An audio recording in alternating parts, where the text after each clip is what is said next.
Russia Ukraine போர் update. உக்ரைனோட முக்கியமான ஒரு துறைமுகம் ஒடிசா, அதில் இன்னைக்கு Russia drone attack, missile attack பண்ணியிருக்காங்க. கடந்த சில வாரங்களாக பார்த்தீங்கன்னா ரஷ்யா சைட்லேருந்து மிகப்பெரிய தாக்குதல் எதுவுமே பண்ணவே இல்லை.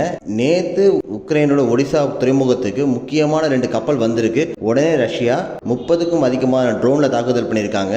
5லேருந்து ஒரு 6 மிசைலும் அனுப்பியிருக்காங்க. இதுக்கப்புறம் மாஸ்கோ ரீஜனை நோக்கி ரஷ்யாக்குள்ள உக்ரைன் ஒரு 40 ட்ரோன் அனுப்பியிருக்காங்க, சூசைட் ட்ரோன்ஸ். மாஸ்கோவோட இன்னர் லைன் வரைக்கும் இந்த 40 ட்ரோன்ஸும் போயிருக்கு. அதுக்கப்புறம் தான் பஞ்ச ஏர் டிஃபென்ஸ் சிஸ்டம் ஆக்டிவேட் பண்ணி 40 ட்ரோன்ஸையும் சுட்டு வீழ்த்துறீங்க.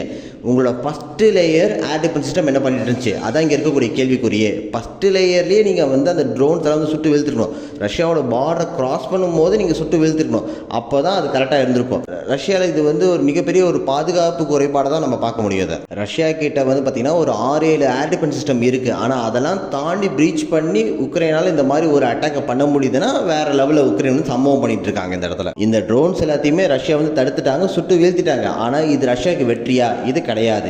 ஏன் அப்படி சொல்றேன்னா, மாஸ்கோவோட இன்னர் லேயர் வரைக்கும் இந்த ட்ரோன்ஸ் பறந்து போயிருக்கு. ரஷ்யாவோட செக்யூரிட்டி ஃபுல்லாத்தையும் ப்ரீச் பண்ணி இந்த 40 ட்ரோன் உள்ள போயிருக்கு. ரஷ்யா அவங்களோட ஏர் டிஃபென்ஸ் சிஸ்டமாக இருக்கக்கூடிய பஞ்ச ஏர் டிஃபென்ஸ் சிஸ்டமை யூஸ் பண்ணி எல்லாத்தையுமே அழிச்சிட்டாங்க. ட்ரோன்ஸ் சத்தியமாக அழிச்சிட்டாங்க. அந்த டெபிரிஸ்லாம் கீழே விழுந்து நிறைய தீ விபத்துலாம் நடந்திருக்கு.